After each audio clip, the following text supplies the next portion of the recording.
Miarabanao indray amin'ity alakamisy ny 7 ny volana jona 2024 ity maraindraina izao manana fotoana eo amin'ny 15 minutes ao iarahako aminao satria tsy afaka niresaka firy nandritranao aniny tamimaly manantena fahasalama tsara tsika am'zao maraina izao ty tontolo andro ty zay angatahantsika mba irahantsika ny herin'ny fanahin'Andriamanitra niaraka amintsika mandrakariva ary ny anjely ny tatanantsika raha miala ao amin'ny tokantranontsika io na ao ampiasany anao na any amin'ny fitoerana rehetra zay misy anao any de faly miaraka aminao ny radio RFM 2 za ny zavatra tantarako aminao androany ny resako aminao androany de ny faminaniana sy ny tombontsoa azo avy aminy tapany voalohany no resahako aminao androany manaraka ako manohy hatrany isaky ny semaine zany miezaka isaky ny zomana lakamisy manao manaraka indray isaky ny mandritra eo amin'ny 9 na 7 eo izy eo programme ty ny faminaniana sy ny zavatra mety azo avy aminy alohany iresahako anao an'izy ty angamba de tsara raha mba tiako ampahafantarina anao fa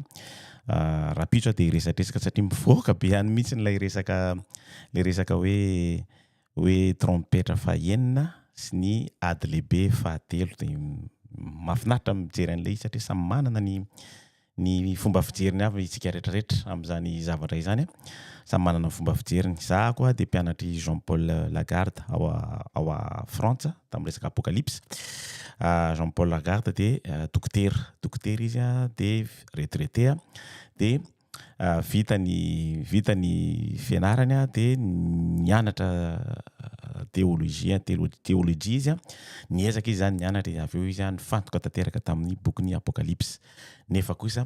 manaraka tsy tapaka ny double bachelor ako ary ihany koa Richard Lehman donc zavatra anaky roa no hozaraiko aminareo rapitso zany de eo ihany koa le zavatra nosoratany ava omaly momba ny hoe ady lehibe fahatelo ny bomba atomika bomba nucléaire sy ny karaha satria samy manana ny fomba fijeriny zany nafinaritra mijery anazy satria tsy hitako zay mahasamy hafa anazy azo tenenina ve sa azo tenenina nefa kosa tsika tsirairay avy de tokony mahalala zany satria zay mahatonga anahako manao an'ity hoe ny faminaniana sy ny soa rehetra azo avy aminy ndao aritsika nandratra an'izany angataka an'izany herin'Andriamanitra zany alohany anaovantsika zany fandarana manokana zany mangataka aminao zay Jehovah Ray Masina sy tsara indrindra mba hitatana ny dianay amin'ity ezaka kely rahanay aminao ity androany de mangataka fanampiana aminao mba apita amin'ny hafa ny tena dikany hoe faminaniana satria fantatro fa ny fiangonana misy anay de ao anatin'ny fiangonana tokony alala ny faminaniana ao anatin'ny lalana makany amin'ny faminaniana ary tokony ho zaraina amin'ny hafa zany faminaniana zany sy ny tombontsoa rehetra azo avy aminy misaotra anao zay mangataka ny herin'ny fanahy masina mba hanampy anay ary hanome anay an'izany fahefana afaka mizara zany apetraka eo am-pelitanan Jesosy zany vavaka izany amen. Andao ary ny vahoaka miandry ny fiavian'i Jesosy de vahoaka tokony aminany satria miala amin'ny vanim-potoana miaina ao anatin'ny vanim-potoana ara-paminaniana isika am'izao fotoana zao ary mitory afatra ara-paminaniana izany hoe ny zavatra rehetra ataontsika de satria efa hatramin'ny 1844 no efa nomena efa ela mihitsy no efa azontsika zany natao amin'ny Daniel natao amin'ny apocalypse izany atao hoe faminaniana zany hoe misy zavatra miafina kely tsy takatra Daniel nefa am'izao fotoana zao indrindra atao anatin'ny taonjato roa arivo ty de malalaka be mihitsy satria afaka mifanampy ireo boky ireo betsaka no niezaka zany mahafantatra ary misy dingana isan'andro zany hoe mise à jour isan'andro atao am'izany zavatra zany mba ahafahany tsirairay avy mahafantatra hoe ohatrany ahoana ny tokony atao satria ny mitory ny afatra ara-paminaniana na hoe ara-paminaniana tsika vahoaka amin'ny faminaniana indrindra tsika vahoaka farany amin'ny tanan'ilay famarinana ao anatin'ny fiangonana fito de manana andraikitra lehibe tokoa ary zany antony izarako anazy amintsika rehetrarehetra am'izao fotoana zao hoe na de natokana ho an'ny fiangonana miaina ao anatin'ny faminaniana de tsika olombelona rehetra de tokony miaina ao anatin'ny faminaniana ihany koa satria ho avy Jesosy izany de tsy atao ambanin'ny zavatra rahantsika foana ny mahafantatra zany afatra ara-paminaniana izany satria ilaina le izy amin'ny izao tontolo zao izay mila fanantenana isika sady mila famonjena mba hanatanterahana zany asa soratra zany a de tsy maintsy a miatehitra mafy amin'ny fanahy masina isika tsirairay avy. Ny fanahin'ny faminaniana de anisan'ny zavatra natolotry ny fanahy masina ho an'ny vahoakan'Andriamanitra. Zay no mahatonga anahy ankoatra ny somary ny salasala kely a raha ohatra ka nahita an'ilay zavatra mivoaka tatoato hoe ato lehibe fahatelo satria misy an'ilay bomba nucléaire le vava mivoaka sy ny karazany zay oresahako aminareo rapitso le vava miteny nefa tadio fa ao anatin'io ihany koa de misy an'le hoe délié onatra zany esorina amin'ny asaina mivoaka le anjely anankiefatra mitazona an'ilay le mbola miaro antsika amin'izao fotoana zao mba ahafahany rehetra ndasy farapitso miresadresaka aminareo fa hotohizako aloha hotohizako aloha ity zavatra momba ny faminany ity. Andriamanitra de maniry ny fandray mivantana amintsika tsirairay avy ary manomana antsika izy izay mitazona ny fahamarinana mba hitondra izany ho an'ny hafa. Izay no antony mahatonga azy manomana atsika kristiana na atsika tsirairay ka manome fanomezam-pahasoavana isan-karazany ary anisan'izany ny faminaniana. Fanontaniana tiako apetraka de hoe azontsika atao ve ny maminany ohatr'izao tsy misy fanampiana avy any amin'ny tompo? Maninona no olona voatokana ihany no nomena azy io ohatrany hoe Mosesy,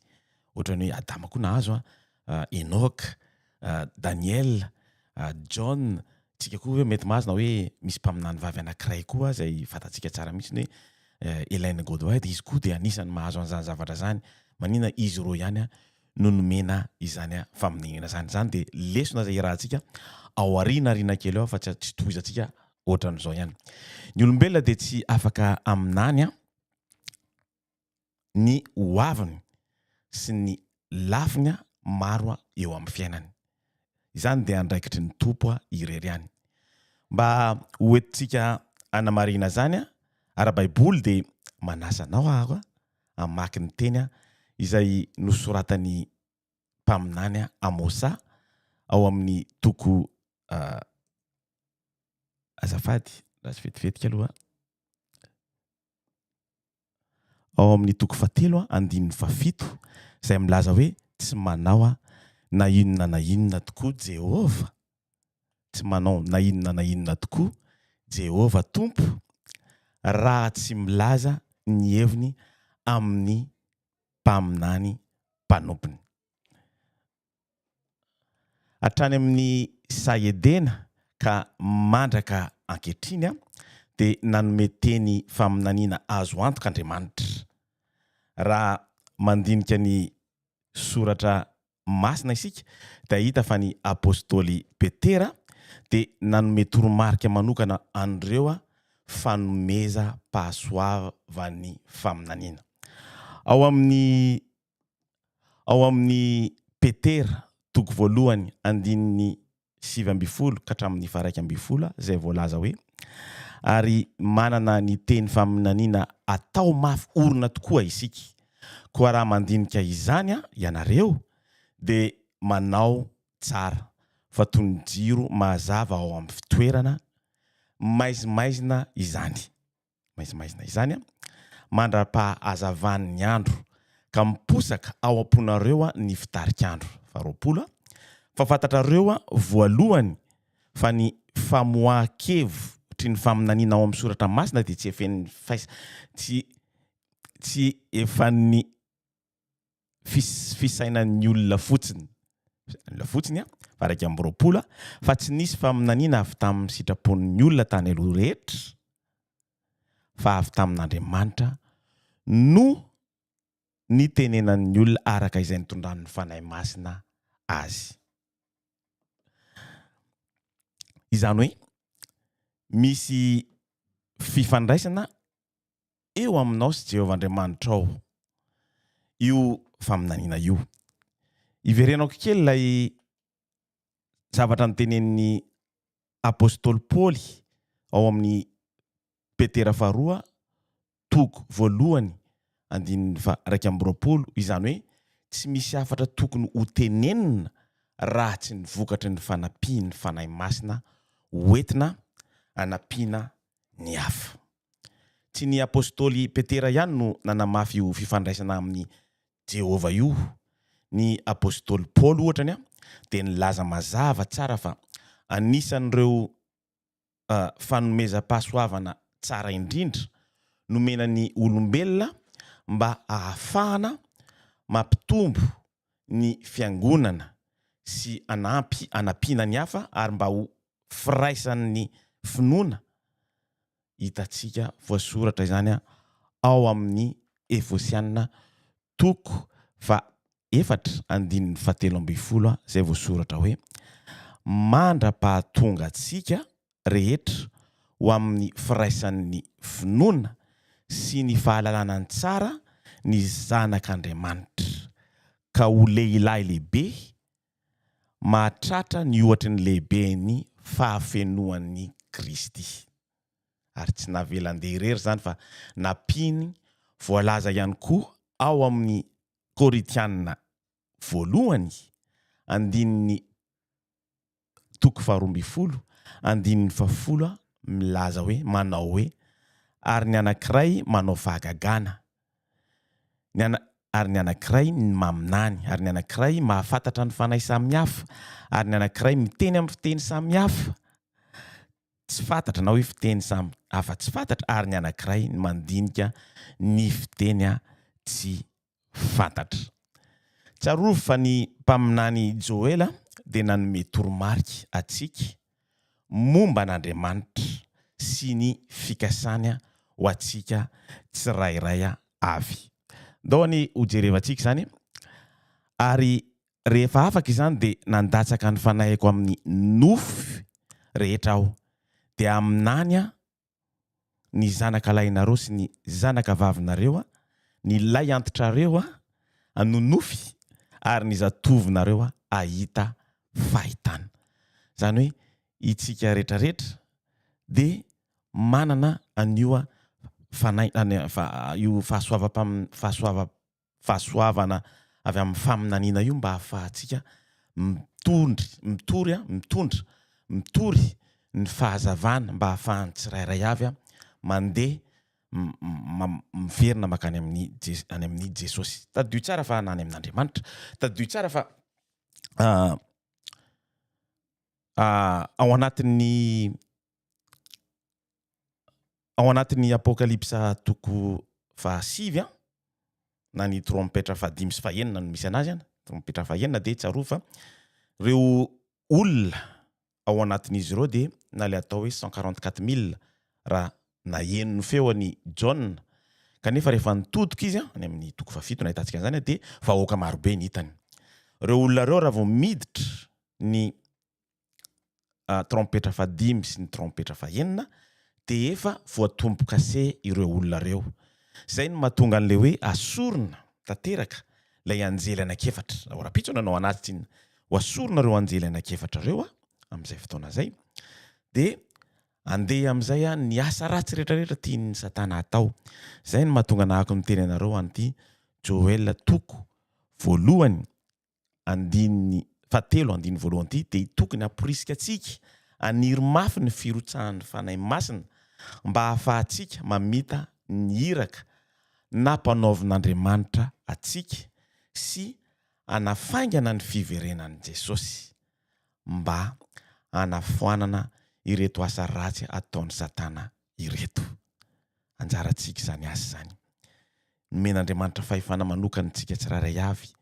mba hampitany zany mba tsy hahaveran'ireo olona reo, satria rehefa midina makany amin'ny Apokalipsa 7 ka hatramin'ny 7:7 dia ireo vahoaka tsy nandray na tsy nandray an'ilay lalàna, tsy nanaraka an'ilay sabata, tsy nanaraka an'ilay didy folo no tena voadona ao amin'ilay atao hoe ray am-pahatelony. Rehefa diniantsika midikidina ny ambanimbany any kokoa le izy dia fantatsika amin'izay fotoana zay fa betsaka no very fa reo ray am-pahatelony reo aloha no voadona amin'izay fotoana zay. Ao no misy natao hoe rambo izay midika hoe lainga sy ny karazany amin'ny fandikanana azy amin'ny ino amin'ny filazana izy teo, amin'ny fandikanana azy amin'ny karikaturany zany filazana azy amin'izay fotoana zay. Mety mieritreritra ohatra hay angamba ianao hoe nalasa saina ndraindray ka manontany hoe tena miasa ao amintsika marina ve ny fanahy masina. Ahoana no fomba afantarantsika hoe tena mitoetra na miteny hoe mahita marina ny ay sy ny afa-ko na ny fanahy masina dia mipetraka sy afaka miteny manampy antsika mba ahafahantsika manao ny asan'Andriamanitra araka ny tokony izy. Ahoana ny fomba hanavahana ahafahana manavaka ireo izay miteny marina sy ireo izay miteny mafy kanefa tsy araka ny tari-dalan'ny fanahy masina. Izany zavatra zany dia fanontaniana mipetraka amintsika tsirairay avy. Na izara dia mametraka fanontaniana amiko indraindray satria ny fahotako mbola tsy voafehako. Mbola tsy voafehako ny fahotako nefa mangataka amin'ny fanahy masina ahako. Miezaka mianatra. Rehefa mianatra dia manana boky betsaka. Miandry amin'ny fanahy masina ahako midina aty amiko dia manana boky betsaka ahako dia mamaky ahako dia manao synthèse na manao analyse sy ny karazany ireny dia izay no amboarimboariko dia ahafahako mamoaka zavatra ohatra ny ataoko aminao zao na ny apokalypsa ohatra ny teneniko anao hatramin'ny voalohany teo hoe mpianatra Jean-Paul Lagarde ahako raha vao resaka apokalypsa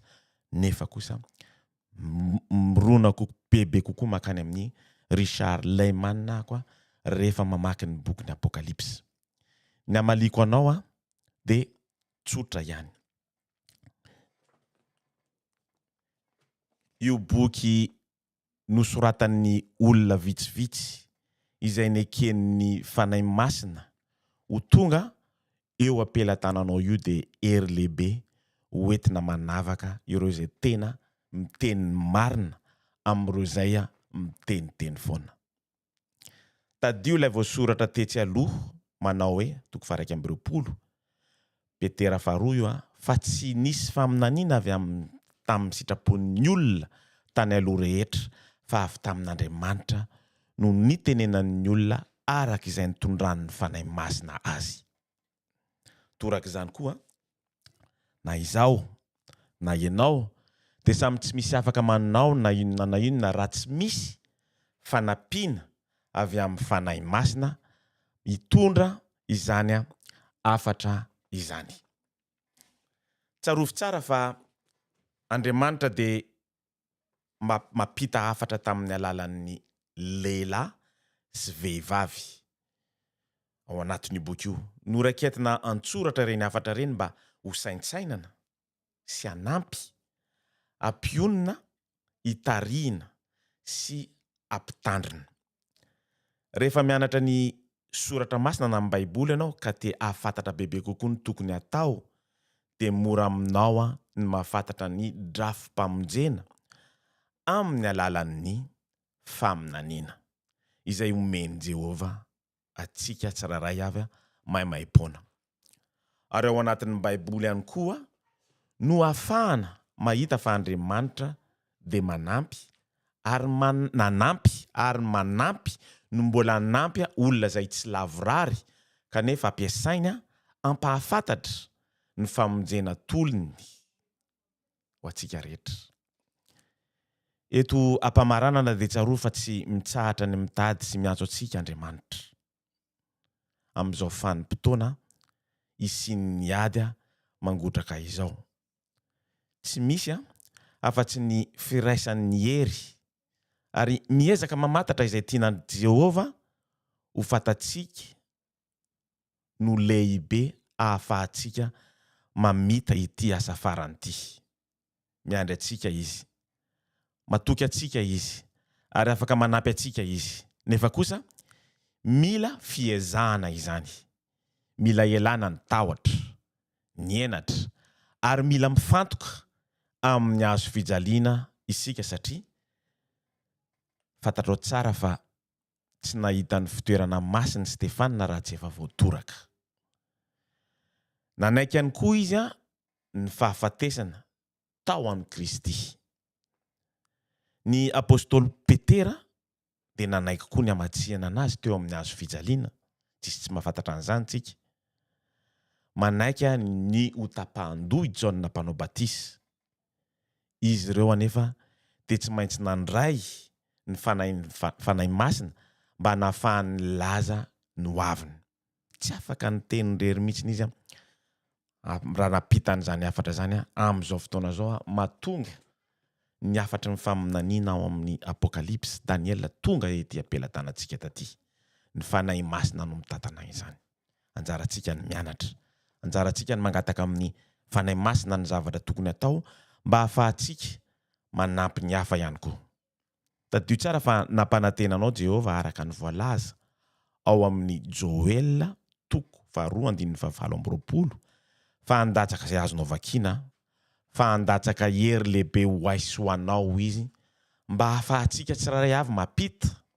manampy ary amerina ny olona rehetra ny raya ny fahamarinana sy ny famonjena araka ny tokony ho izy azadino ny mifampivavaka sy ny mifanampy dia ny mbola misy ny fotoana misaotra tompoko. Zay no azoko zaraina aminao androany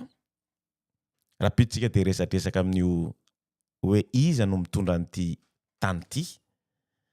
no mahatonga anahako tsy te mieritreritra loatra an'ilay ady lehibe fatelo mila fantatsika izay hoe iza no mitondra marina n'ity tany ity amin'izao fotoana zao.